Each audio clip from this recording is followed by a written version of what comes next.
तो यहाँ पर जो आपका क्वेश्चन दिया हुआ है इसे किस तरह सोल्व करेंगे। R1 R2 समानांतर में और तुल्य प्रतिरोध 3.3 है, तो R1 R2 का मान निकालें। और ऑप्शन में दिया हुआ है ए में 10-10, बी में 5-5, सी में 5-8 और डी में 10-5। तो समानांतर में देखिए क्या होता है कि 1/R टोटल बराबर होता है 1/R1 प्लस 1/R2, ये होता है। तो इसमें आपको सब मान को रख कर देखना होगा और देखना होगा कि तुल्य प्रतिरोध के रूप में 3.3 आना चाहिए। तो यदि जो हम 1/10 यहाँ पर 10 करते हैं, 1/10 करते हैं, तो इसका देखिए एलसीएम तो 10 ही होगा और यहाँ पर 1 2 हो जाएगा। फिर ये तो 1/R टोटल बराबर ही आया, लेकिन ये इधर 10 इधर आएगा और फिर आपका यहाँ पर ही 2 नीचे आएगा, तो R टोटल बराबर कितना हो जाएगा, 5 हो जाएगा। तो इसमें तो 3.3 लाने का रहा है, तो पहला ऑप्शन गलत हो गया। यदि जो दूसरा रखते हैं तो 1/5 प्लस 1/5 होगा और इसका एलसीएम 5 होगा, ये ऊपर 2 होगा, तो इसका R टोटल निकालेंगे तो क्या हो जाएगा, R टोटल बराबर ये तो R टोटल उधर जाएगा, 5/2 इधर हो जाएगा, तो इसका आपका आ जाएगा 2.5।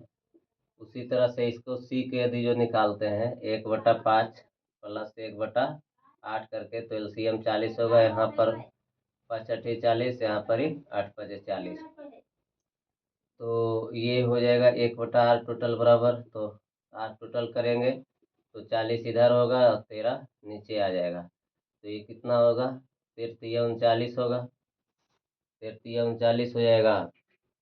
और बचेगा कितना, 1 बचेगा, तो 1 बचेगा तो 0 लगे, यहाँ पर 1 बचेगा और 0 फिर उस पर देंगे तो 10 होगा, तो इसमें भी मतलब नहीं लग पाएगा, तो ये भी नहीं होगा, ये भी ऑप्शन गलत, ये भी ऑप्शन गलत। अब अच्छा इसको देखते हैं, तो इसको यदि जो करते हैं 1/R टोटल बराबर, तो 1/10 होगा, फिर 1/5 होगा, इसका एलसीएम 10 होगा, फिर यहाँ 1 ही आएगा और ये 5 दूनी 10।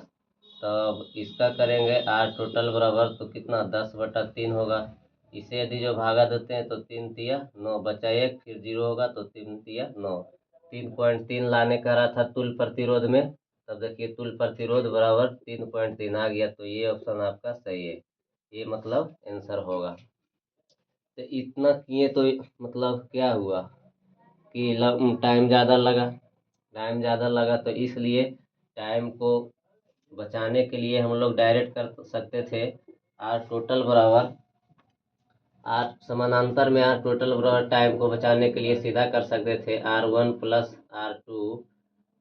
तब इसको यदि जो हम लोग एलसीएम लेंगे तो क्या R1 R2 एलसीएम होगा और इधर जाएगा R2 प्लस R1 होगा, और इधर तो 1/R टोटल रहेगा ही, तब इसको यदि जो उधर करेंगे R टोटल को, तो ये इधर आएगा R1 इंटू R2 और बटा में हो जाएगा R2 प्लस R1, कितना बराबर R टोटल बराबर। अब डायरेक्ट इस सूत्र पर मतलब रख देते हैं, मतलब दोनों को गुना करना है और दोनों को जोड़ना है। तो पहला देखिए 10-10 है, तो 10-10 को गुना करेंगे और नीचे 10-10 को जोड़ेंगे तो 20 होगा, तो ये 20×5 = 5 ही आता, तो इसलिए वो गलत था। फिर दूसरा को करेंगे गुना R1 इंटू R2, तो 5×5 = 25 और नीचे दोनों को जोड़ेंगे तो 10, तो 5 दूनी 10, ये भी 2.5 ही आता है। और इसको यदि जो करते हैं तीसरा को, तो दोनों का गुना हो जाएगा 5×8 और नीचे जुड़ जाएगा 13, तो इसका भी यही मान आएगा जो 3 पॉइंट आया था समथिंग। और इसका यदि जो करते हैं 10×5 और नीचे जोड़ते हैं तो कितना 15 होगा, तो ये कितना हो जाएगा 50 होगा, तो 15×3 = 45 लगाएंगे, फिर बचेगा 5, तो फिर 15×3 = 45 लग जाएगा जीरो देके। तो इसीलिए इस सूत्र को अपनाते हैं तो तुरंत बनता है, इसीलिए इसी पर आपको करना है। ऐसे इस प्रकार करिएगा तो लंबा पड़ जाएगा।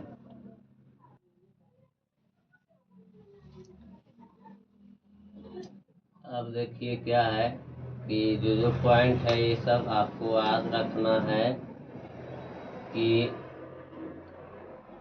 Q बराबर आई टी होता है और Q बराबर एन ई भी होता है। तो Q बराबर आई टी भी होता है, Q बराबर एन ई भी होता है। तो दोनों को हम लोग इस प्रकार कर सकते हैं कि आई टी बराबर एन ई, आई टी बराबर एन ई भी कर सकते हैं। अब यदि जो आपको पूछ लिया कि इलेक्ट्रॉन की संख्या क्या होगा, तो इलेक्ट्रॉन की संख्या तो आई जो है क्या है, धारा है, आई धारा है, और टी है जो कि समय है, और एन जो ये आएगा ये इलेक्ट्रॉन की संख्या आएगा, और ई जो है इलेक्ट्रॉन का आवेश होगा। ई क्या होगा, इलेक्ट्रॉन का आवेश। तो ई इलेक्ट्रॉन का आवेश होगा जो कि होता है कितना, तो एक इलेक्ट्रॉन का आवेश होगा कितना, तो 1.6 गुने 10 पर पावर -19 कूलम्ब होगा। इलेक्ट्रॉन का आवेश कितना होगा, 1.6 गुने 10 पर पावर -19 कूलम्ब होगा। तब यदि जो हम मान लेते हैं कि एक एक एम्पियर धारा है और एक सेकेंड में दोनों को एक एक मान लेते हैं, धारा को भी 1 एम्पियर मान लेते हैं और टाइम को भी 1 सेकेंड मान लेते हैं। तब पूछेगा कि इलेक्ट्रॉन की संख्या क्या होगा। तो इलेक्ट्रॉन की संख्या निकालने के लिए हम लोग क्या कर सकते हैं, तो आई टी जिस प्रकार है इसी प्रकार रहेगा, और ई इलेक्ट्रॉन का आवेश, ई जो है इलेक्ट्रॉन का आवेश है तो इधर आ जाएगा, और एन जो इलेक्ट्रॉन की संख्या। तो आई भी 1 दिया हुआ है और समय भी 1 दिया हुआ है, और ई है जो कि इलेक्ट्रॉन का आवेश है तो कितना होगा, तो 1.6 गुने 10 पर पावर -19 हो जाएगा, 19 कूलम्ब, और ये एन इलेक्ट्रॉन की संख्या निकलेगा। तो ये देखिए 16 ऊपर तो कुछ नहीं, तो 1 गुने 1 1 ही रह जाएगा, और इसको यदि जो जीरो के ऊपर देते हैं, ये बिंदु हटाएंगे तो ऊपर जीरो और नीचे हो जाएगा 16 गुने 10 पर पावर -19, इतना हो जाएगा। तो इतना हो जाएगा एन बराबर। तो इसको यदि जो एक जीरो के ऊपर ले जाएंगे और इसको 18 ही रखेंगे, तो इसको देखिए 19 को हटाकर 18 करेंगे और इसको एक जीरो ऊपर देंगे, तो ऊपर देंगे तब इसको गुना करिएगा, गुना भाग करिएगा तो मतलब क्या होगा, तो इसका आंसर आ जाएगा 6.25 गुने 10 पर पावर, इसको भागा दीजिएगा 16 से 100 में तो आएगा 6.25, ये जो 10 पर पावर -18 है ये तो बचा ही रहेगा, तो ये ऊपर चला जाएगा, तो इसको ऊपर भेज देंगे तो कितना हो जाएगा, 6.25 गुने 10 पर पावर 18 इलेक्ट्रॉन हो जाएगा। 6.25 गुने 10 पर पावर -18 इलेक्ट्रॉन, यही हो जाएगा इलेक्ट्रॉन की संख्या। अब है कि शक्ति बराबर क्या, शक्ति बराबर हम लोग कह सकते हैं कि शक्ति बराबर जो होता है सूत्र क्या होता है, तो कार्य बटा समय होता है, कार्य बटा समय, कार्य बटा समय होगा। लेकिन शक्ति बराबर ही हम लोग कह सकते हैं ऊर्जा बटा समय भी, शक्ति बराबर ऊर्जा बटा समय भी कह सकते हैं। एक होता है देखिए ई बराबर सूत्र होता है F/Q। तो ई है जो कि क्या है, विद्युत क्षेत्र की तीव्रता है, ई जो है विद्युतीय क्षेत्र की तीव्रता है, और F बल हो गया और Q क्या हो गया, आवेश हो गया। और एक होता है कि V बराबर W/Q। तो V हो गया विभव और W कार्य हो गया, Q आवेश हो गया, और Q आवेश हो गया। तो यहाँ पर हम लोग लिख सकते हैं V बराबर W और Q के जगह IT भी लिख सकते हैं। V विभव हो गया और W कार्य हो गया और Q आवेश हो गया। यहाँ पर E हो गया विद्युतीय क्षेत्र की तीव्रता, F बल और Q हो जाएगा आवेश। अब है कि ऊष्मीय प्रभाव। तो पहले देखिए कि इलेक्ट्रिक मोटर जो है किस सिद्धांत पर कार्य करता है, तो इलेक्ट्रिक मोटर जो है कार्य करेगा विद्युत चुंबकीय खिंचाव के सिद्धांत पर। इलेक्ट्रिक मोटर जो है किस सिद्धांत पर कार्य करेगा, इलेक्ट्रिक मोटर, तो इलेक्ट्रिक मोटर करेगा कार्य विद्युत चुंबकीय खिंचाव के सिद्धांत पर, विद्युत चुंबकीय खिंचाव के सिद्धांत पर कार्य करेगा इलेक्ट्रिक मोटर। अब है कि इसमें प्रभाव के बारे में पढ़ना है। तो प्रभाव देखिए एक होता है ऊष्मीय प्रभाव, एक होगा ऊष्मीय प्रभाव होगा, ऊष्मीय प्रभाव। दूसरा होगा आपका चुंबकीय प्रभाव, तो चुंबकीय प्रभाव होगा दूसरा आपका चुंबकीय प्रभाव। और तीसरा आपका हो जाएगा रासायनिक प्रभाव। तीसरा होगा रासायनिक प्रभाव। तो ये सभी जो प्रभाव है इस पर क्या क्या चीज कार्य करता है। तो ऊष्मीय प्रभाव पहले जानना है कि ऊष्मीय प्रभाव को दिया था किसने, तो जूल ने। ऊष्मीय प्रभाव को दिया था जूल ने। और चुंबकीय प्रभाव को किसने दिया था, मतलब चुंबकीय प्रभाव के बारे में किसने बताया था, तो H.C. ओर्स्टेड ने। चुंबकीय प्रभाव के बारे में किसने बताया था, तो H.C. ओर्स्टेड ने। और रासायनिक प्रभाव के बारे में किसने बताया था, तो फैराडे ने। रासायनिक प्रभाव के बारे में फैराडे ने बताया था, और ऊष्मीय प्रभाव के बारे में जूल ने, और चुंबकीय प्रभाव के बारे में ओर्स्टेड, H.C. ओर्स्टेड। और रासायनिक प्रभाव के बारे में जूल अथी रासायनिक प्रभाव के बारे में फैराडे। अब देखिए क्या है कि ये जो ऊष्मीय प्रभाव है इसी को हम लोग तापीय प्रभाव भी कह सकते हैं। ऊष्मीय प्रभाव कहे या तापीय प्रभाव कहे एक ही बात हुआ। ऊष्मीय प्रभाव या तापीय प्रभाव दोनों एक ही बात हुआ। ताप भी देंगे तो ऊष्मा ही निकलेगा। तो तापीय प्रभाव कहें या ऊष्मीय प्रभाव कहें दोनों एक ही बात हुआ। तो तापीय प्रभाव के बारे में बोले या फिर ऊष्मीय प्रभाव के बारे में बोले तो किसको, तो तापीय प्रभाव या ऊष्मीय प्रभाव के बारे में किसने बताया था, तो जूल ने। चुंबकीय प्रभाव के बारे में H.C. ओर्स्टेड ने। और रासायनिक प्रभाव के बारे में फैराडे ने। तो ऊष्मीय प्रभाव पर क्या कौन कौन सा उपकरण है जो कि काम करता है, तो हीटर आपका हो जाएगा जो कि ऊष्मीय प्रभाव पर होगा। हीटर हो जाएगा, बल्ब होगा, बल्ब भी ऊष्मीय प्रभाव पर कार्य करता है। आयरन भी करता है ऊष्मीय प्रभाव पर कार्य। फिर है जो कि ओवेन करता है ऊष्मीय प्रभाव पर कार्य, ओवेन। और उसके बाद इमर्सन रड, इमर्सन रड जो है ये भी ऊष्मीय प्रभाव पर कार्य करता है। और फ्यूज आपका जो है ये भी ऊष्मीय प्रभाव पर कार्य करता है। अब है जो कि चुंबकीय प्रभाव पर पूछेगा, तो चुंबकीय प्रभाव पर क्या क्या कार्य करता है तो चुंबकीय प्रभाव पर कार्य करने वाला उपकरण है आमीटर, आमीटर है, वोल्ट मीटर है, वोल्ट मीटर है। और उसके बाद आपका गैल्वेनोमीटर है, गैल्वेनोमीटर है। ये सभी जो है चुंबकीय प्रभाव पर कार्य करेगा। और रासायनिक प्रभाव पर पूछा जाए तो आपका हो जाएगा बैटरी, बैटरी है जो कि रासायनिक प्रभाव पर कार्य करता है। इलेक्ट्रोप्लेटिंग कार्य करता है रासायनिक प्रभाव पर, इलेक्ट्रोप्लेटिंग, इलेक्ट्रोप्लेटिंग भी जो है रासायनिक प्रभाव पर कार्य करता है। अब यहाँ पर जानना है फ्लेमिंग के बारे में। तो फ्लेमिंग, फ्लेमिंग जो थे ये क्या दो नियम दिए थे, right hand rule and left hand rule. तो right hand rule and left hand rule, तो ये जो फ्लेमिंग अपना हाथ से जो बताए थे तीनों उंगली का वो, मतलब तीनों उंगली का जो अपना डायरेक्शन देकर बताए थे, तो वो तीनों उंगली कितने डिग्री पर कार्य करता है, तो 90 डिग्री पर। इस प्रकार जो बनाए थे तीनों उंगली को कि तो ये तीनों उंगली कितना डिग्री पर होना चाहिए, तो 90 डिग्री पर होना चाहिए। ये तीनों उंगली 90 डिग्री पर होना चाहिए।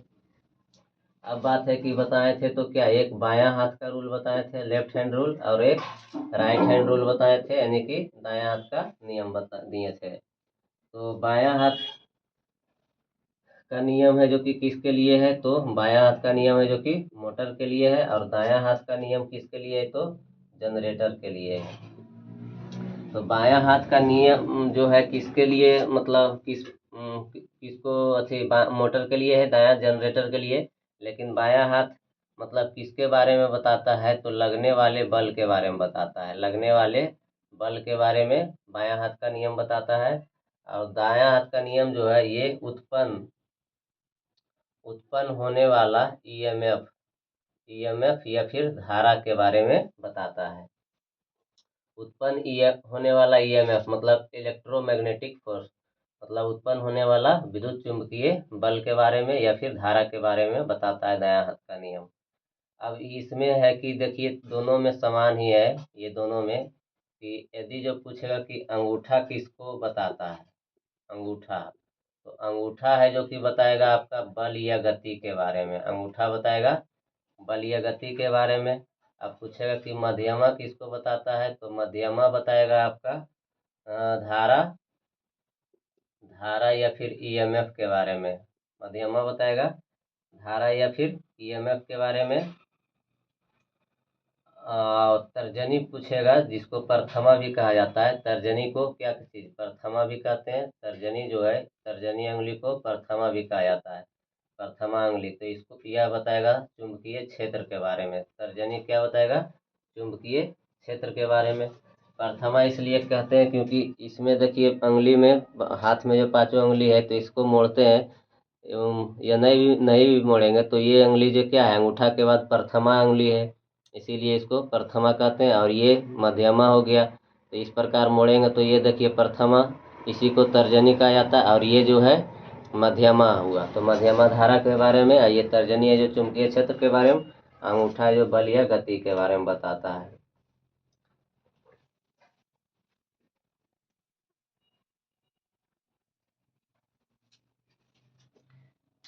अब यदि जो आपका क्वेश्चन पूछे कि विद्युताकार विद्युत धारावाही कुंडली के केंद्र पर चुंबकीय क्षेत्र रेखाओं का पैटर्न कैसा होता है, मतलब वृत्ताकार विद्युत धारावाही कुंडली है, तो वृत्ताकार विद्युत धारावाही कुंडली है, तो उसके केंद्र पर चुंबकीय क्षेत्र रेखाओं का पैटर्न कैसा होता है।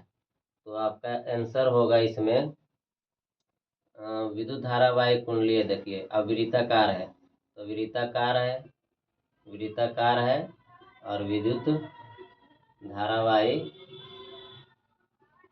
कुंडली है, वृत्ताकार है और विद्युत धारावाही कुंडली है। तो इसके केंद्र पर बोलता है, केंद्र पर यानी कि सेंटर पर चुंबकीय क्षेत्र का चुंबकीय क्षेत्र रेखाओं का पैटर्न कैसा होता है। चुंबकीय क्षेत्र रेखाओं का पैटर्न, पैटर्न के बारे में पूछ रहा है कैसा होता है। तो वृत्ताकार रहेगा, मतलब इस प्रकार रहेगा वृत्ताकार। और ये देखिए इस प्रकार धारा प्रवाहित होते रहेगा, तो धारा प्रवाहित होते रहेगा। तो इसका पहले आंसर देखिए कि वृत्ताकार विद्युत धारावाही कुंडली है, इसके केंद्र पर जो चुंबकीय क्षेत्र रेखाओं का पैटर्न होगा, वो पैटर्न कैसा होगा, तो इसका आंसर होगा संवाहक, संवाहक का आकार। आंसर इसका क्या होगा? संवाहक का आकार होगा, संवाहक का आकार, संवाहक का आकार आंसर इसका हो जाएगा। तो ये जो वृत्ताकार विद्युत धारावाही कुंडली है, तो इसके केंद्र पर चुंबकीय क्षेत्र रेखाओं का पैटर्न कैसा होता है, मतलब कैसा होता है, तो संवाहक का आकार आंसर हो जाएगा। लेकिन इसके बारे में समझना है तो देखिए क्या है कि यदि जो यदि जो इससे दूर हम लोग जाएंगे, इससे दूर जाएंगे, तो क्या होगा कि इसका आकार है जो कि बढ़ेगा। दूर जाने पर क्या होगा कि आकार बढ़ेगा, आकार इसका बढ़ेगा, दूर जाने पर आकार बढ़ेगा। और प्रबलता जो है क्या होगा, प्रबलता इसका घटेगा, प्रबलता घटेगा। दूर जाने पर इसका मतलब इसके परिधि के बोलेगा कि इसका परिधि का आकार बढ़े, क्या होगा, तो परिधि का आकार इसका जो बढ़ेगा और प्रबलता है जो कि घटेगा। कब कब कब बढ़ेगा आकार और कब कब घटेगा प्रबलता, तो दूर जाने पर, दूर जाने पर आकार बढ़ेगा और प्रबलता घटेगा। और इसके बारे में कहेगा कि यह किसको बताता है, किस बारे में बताता है, तो संकेंद्रीय वृत्त बताना है। संकेंद्रीय, संकेंद्रीय मतलब कैसा व्यवहार करता है, तो संकेंद्रीय वृत्त जैसा व्यवहार करता है। विद्युत धारा वृत्ताकार विद्युत धारावाही कुंडली जो है कैसा व्यवहार करता है, तो संकेंद्रीय वृत्त के जैसा व्यवहार करता है। अब है कि चुंबकीय दिक्सूचक जो है, पूछेगा कि चुंबकीय दिक्सूचक जो है चुंबकीय प्रभाव पर कार्य करता है या नहीं। तो चुंबकीय दिक्सूचक जो होता है, मतलब चुंबकीय दिक्सूचक, दिक्सूचक, तो चुंबकीय दिक्सूचक जो है चुंबकीय प्रभाव पर, चुंबकीय प्रभाव पर कार्य नहीं करता है। चुंबकीय दिक्सूचक जो है चुंबकीय प्रभाव पर कार्य नहीं करता है। अब इसमें है कि संवाहक का आकार इसका आंसर हो गया। अब जैसे कि धारा जो है दो प्रकार का होता है। धारा कितने प्रकार का होगा? तो धारा होगा आपका दो प्रकार का। धारा होता है जो कि दो प्रकार का होता है। तो एक धारा होगा जो कि गतिशील होगा, गतिशील होगा। और दूसरा धारा जो है क्या होगा? अस्थाई होगा। तो एक धारा गतिशील होगा और दूसरा धारा अस्थाई होगा। तो गतिशील जो धारा होगा उसमें चुंबकीय विद्युत चुंबकीय प्रभाव होगा, विद्युत चुंबकीय प्रभाव होगा। और स्थिर धारा जो रहेगा उसमें केवल विद्युत प्रभाव होगा। मतलब गतिशील धारा में विद्युत चुंबकीय प्रभाव रहेगा, मतलब विद्युतीय प्रभाव भी रहेगा और चुंबकीय प्रभाव भी रहेगा। गतिशील धारा में विद्युतीय प्रभाव भी होगा और चुंबकीय प्रभाव भी होगा। जैसे कि लाइन जो आपके घर में पंखा उंखा जलता है, वो जो लाइन आता है बिजली जो, उसमें देखिए क्या है, विद्युतीय प्रभाव भी होता है, चुंबकीय प्रभाव भी होता है। तार आप पकड़ लीजिए, आपको खींच लेगा और खींचे रखेगा तार जब तक आपका पूरा ब्लड चूस ना ले। तो गतिशील धारा वो हो गया, क्योंकि उसमें विद्युतीय प्रभाव चुंबकीय प्रभाव दोनों रहता है। लेकिन अस्थायी धारा जैसे बैटरी, इसमें केवल विद्युतीय प्रभाव रहता है। तो अब आपको चुंबक होता है कितने प्रकार के? तो चुंबक होता है दो प्रकार के। एक होता है अस्थाई, अस्थाई और एक होता है अस्थाई। एक होता है अस्थाई और एक होता है अस्थाई। तो अस्थाई में आपका जैसे क्या हो, यही हो गया विद्युतीय। अस्थाई में जो रहेगा इसमें आपका आ जाएगा क्या, विद्युतीय प्रभाव आ जाएगा। और अस्थाई जो रहेगा इसमें विद्युतीय और चुंबकीय दोनों आएगा। अस्थाई जो रहेगा उसमें विद्युतीय और चुंबकीय दोनों आएगा। अब बात है कि अस्थाई बनता है किससे? तो अस्थाई बनता है इस्पात से, और अस्थाई बनता है नरम लोहे से। चुंबक है जो कि अस्थाई चुंबक किससे बनता है? तो इस्पात से। और अस्थाई चुंबक बनता है नरम लोहे से।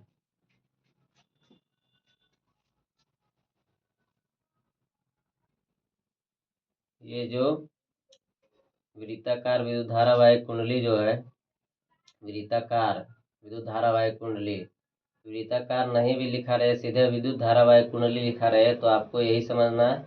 तो ये जो है इससे दूर जाने पर इसका आकार बढ़ेगा, मतलब या फिर कह सकते हैं कि इसका परिधि बढ़ेगा। परिधि कह सकते हैं बढ़ेगा या फिर आकार बढ़ेगा, लेकिन प्रबलता घटेगा। और यह किसके जैसा कार्य करता है? तो संकेंद्रीय वृत्त के जैसा कार्य करता है। संकेंद्रीय वृत्त के जैसा कार्य करता है।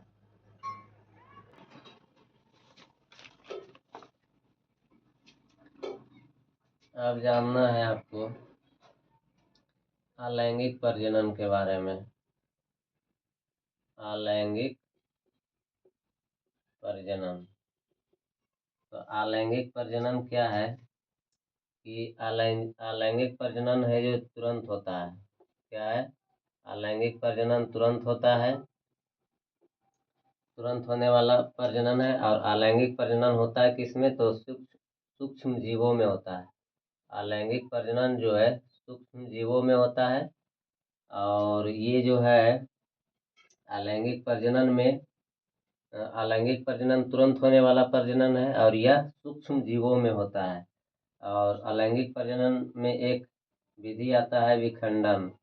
अलैंगिक प्रजनन में एक विधि है विखंडन। विखंडन, तो विखंडन जो है आपका दो प्रकार के होता है। एक होता है द्विविखंडन और एक होता है आपका बहुविखंडन। तो द्विविखंडन जो है इसमें आपका क्या क्या आएगा? तो अमीबा आएगा द्विविखंडन में, अमीबा आएगा। फिर आपका लिस्मैनिया आएगा, लिस्मैनिया। और फिर आपका हो जाएगा पैरामीशियम, पैरामीशियम। ये सब द्विविखंडन में आएगा, अमीबा, लिस्मैनिया, पैरामीशियम। और बहुविखंडन में क्या आ जाएगा? तो बहुविखंडन में आपका प्लाज्मोडियम आएगा। बहुविखंडन में क्या आएगा? प्लाज्मोडियम। प्लाज्मोडियम है जो कि बहुविखंडन में आ जाएगा। अब यदि जो पूछेगा आपसे कि खंडन किस में होता है? खंडन, तो खंडन जो है स्पाइरोगायरा में होता है। खंडन किस में होता है? तो स्पाइरोगायरा में खंडन होता है। और मुकुलन पूछेगा कि किस में होता है, तो मुकुलन जो है हाइड्रा और ईस्ट में होता है। मुकुलन जो है किस में होता है, तो हाइड्रा और ईस्ट में मुकुलन होता है। यदि जो आपको पूछेगा कि पुनर्जनन किस में होता है, पुनर्जनन मतलब रीजेनरेशन, पुनर्जनन मतलब रीजेनरेशन किस में होता है, तो प्लेनेरिया में, प्लेनेरिया में पुनर्जनन होता है। और हाइड्रा में भी पुनर्जनन होता है। पुनर्जनन किस में होता है, तो प्लेनेरिया और हाइड्रा में। और यदि जो पूछेगा बीजाणु निर्माण, तो बीजाणु निर्माण किस में होता है, तो बीजाणु निर्माण आपका होगा राइजोपस में। किस में होगा, राइजोपस में बीजाणु निर्माण होगा। अब क्या है कि अब आकार पूछेगा, यदि जो आपका आकार पूछेगा, तो आकार है जो कि अमाशय का आकार की कैसा होता है, तो अमाशय का जो है, तो अमाशय का आकार जो है कैसा होगा, अमाशय का आकार, तो अमाशय का आकार जे के जैसा होगा, जे के जैसा अमाशय का आकार होगा, जे के जैसा। और अमाशय में क्या होता है, तो जठर रस होता है। अमाशय में क्या होता है, तो जठर रस होता है। जठर रस जिसको आप पेट का अम्ल भी कह सकते हैं, पेट का अम्ल होता है, अम्ल होता है। और मतलब यह जो कि है हमारे शरीर में जठर रस जो है कितना होता है, तो जठर रस है जो कि हमारे शरीर में 1.5 से 2 लीटर होता है, 1.5 से 2 लीटर होता है, 1.5 से 2 लीटर होता है। और इसका पीएच मान है जो कि जठर रस का कितना होता है, तो जठर रस का पीएच मान है जो कि 1.2 से 1.5 के लगभग होता है। और ये जो जठर रस है इसमें क्या क्या होता है, तो इसमें जठर रस में आपका हो जाएगा HCl हो जाएगा। जठर रस में HCl होता है। मतलब अमाशय जो है, अमाशय में, जठर रस में नहीं, अमाशय में क्या क्या होता है, तो HCl होता है, पेप्सिन होता है। अमाशय में HCl होता है, पेप्सिन होता है और रेनिन होता है। अमाशय में क्या क्या होता है, तो HCl होता है, पेप्सिन होता है और रेनिन होता है। अब आपका पूछेगा कि विलिस, विलिस जैसे है, जो विलिस है, विली जो जिसको कहते हैं उसको मतलब विलस लिखा जाता है, मतलब विली कहा जाता है हिंदी में। तो विली का मतलब क्या हुआ, विली जो है जिसको अंकुर, विली जो है अंकुर रोए, अंकुर रोए रेशे जैसा होता है। विली जो है विली को हिंदी में अंकुर रोए, अंकुर भी कह सकते हैं, कहते हैं, या फिर रोए रेशे कहते हैं, रोए रेशे। तो विली को हिंदी हिंदी अच्छी मतलब बिली भी लिखाता है, अंकुर भी कह सकता है, या फिर आपको रोए रेसे भी कह सकता है। बिली को अंकुर भी कहते हैं या फिर रोए रेसे भी कहते हैं। तो ये जो बिली है ये कहाँ होता है, तो छोटी आंत में बिली होता है। कहाँ होता है, छोटी आंत में बिली होता है, छोटी आंत में बिली होता है।